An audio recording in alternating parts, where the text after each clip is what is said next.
शहर का साया, एक डरावनी कहानी। रात के अंधेरे में शहर की सड़कों पर वीरानी छाई हुई थी। एक व्यक्ति तेज कदमों से चल रहा था, जैसे किसी की नजरों से बचना चाहता हो, लेकिन वह अकेला नहीं था। किसी के भारी कदमों की आवाजें उसके पीछे गूंज रही थीं। अचानक साया तेजी से आगे बढ़ा। चमकता हुआ चाकू रोशनी में चमका और एक चीख हवा में गूंजकर खामोश हो गई। कातिल ने अपने हाथ की पीठ से चाकू साफ किया और अंधेरे में गायब हो गया। सुबह होते ही शहर में एक और हत्या की खबर फैल गई। लोग डर से कांप रहे थे। पुलिस स्टेशन में डिटेक्टिव अली हत्या के सभी सबूतों का जायजा ले रहे थे। यह पहला मर्डर नहीं था। कातिल बड़ी चतुराई से वार करता और किसी को कोई सुराग नहीं मिलता। लेकिन इस बार एक मामूली सबूत मिल गया। हत्या की जगह के पास किसी के जूतों के निशान। साया जो घात में था, एक युवक जो रात को देर से यूनिवर्सिटी से घर लौट रहा था। रास्ते में उसे महसूस हुआ कि कोई उसका पीछा कर रहा है। जैसे ही वह एक अंधेरी गली में मुड़ा, अचानक एक साया उस पर झपटा। एक धारदार तार उसके गले के चारों ओर लपेट दी गई और धीरे धीरे उसकी सांसें बंद होने लगी। सुबह उसकी लाश गली के कचरे के ढेर पर मिली। आंखें हैरानी और पीड़ा से खुली हुई थीं। खामोश कातिल का हमला एक प्रसिद्ध डॉक्टर, जो देर रात तक अस्पताल में काम करता था, अपनी कार में बैठा तो उसे लगा जैसे किसी ने पीछे की सीट से कुछ हरकत की है। उसने पीछे मुड़कर देखा तो एक काले दस्ताने पहने हाथ ने उसके गले पर चाकू रख दिया। कुछ ही क्षणों में खून की धारें कार की खिड़कियों पर फैल चुकी थीं। कातिल ने चुपचाप कार का दरवाजा खोला, डॉक्टर की लाश बाहर गिराई और अंधेरे में गायब हो गया। खौफनाक इंतकाम। एक अधेड़ उम्र की महिला जो रात के समय काम से वापस लौट रही थी, गली के एक मोड़ पर अचानक रुक गई। सामने एक व्यक्ति खड़ा था, चेहरा काले नकाब से ढका हुआ। उसने हाथ में एक छोटी सी कांच की बोतल थामी हुई थी। जैसे ही महिला ने चिल्लाने की कोशिश की, उसने बोतल तोड़कर उसके चेहरे पर किसी तेजाब जैसा पदार्थ फेंक दिया। कुछ ही क्षणों बाद वह जमीन पर तड़प रही थी और कातिल चुपचाप उसे देख रहा था।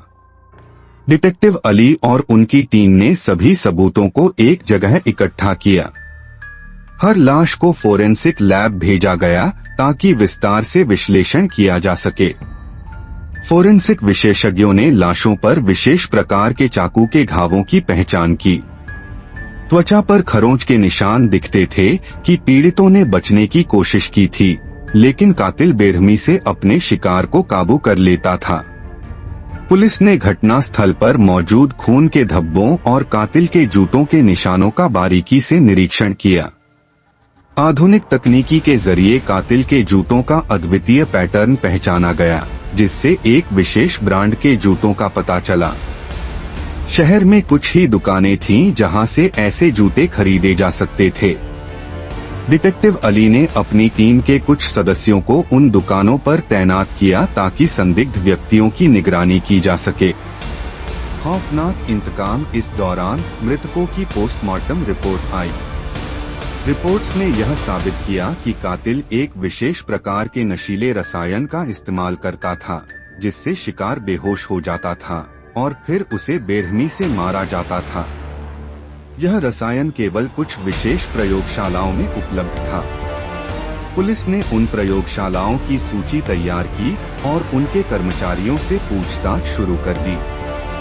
डिटेक्टिव अली ने एक नक्शा तैयार किया, जिसमें सभी हत्या की जगहों को चिह्नित किया गया। एक चौंकाने वाली बात सामने आई, सभी हत्याएं शहर के एक विशेष हिस्से में हो रही थीं।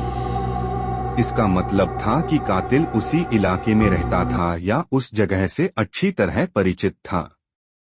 एक दिन एक सूत्रधार ने पुलिस को एक संदिग्ध व्यक्ति के बारे में जानकारी दी, जो अक्सर एक वीरान हवेली के आसपास देखा जाता था। डिटेक्टिव अली ने तुरंत अपनी टीम को तैयार किया और रात के समय उस हवेली पर छापा मारा। अंदर प्रवेश करते ही उनकी सांसें रुक गईं। दीवारों पर पीड़ितों की तस्वीरें लटकी हुई थीं और खून के धब्बे हर जगह फैले हुए थे। पुलिस ने पूरे इलाके को घेर लिया। इसी दौरान कातिल ने अपना नया शिकार चुन लिया, एक युवा पत्रकार जो उसकी सच्चाई के करीब पहुंच चुका था।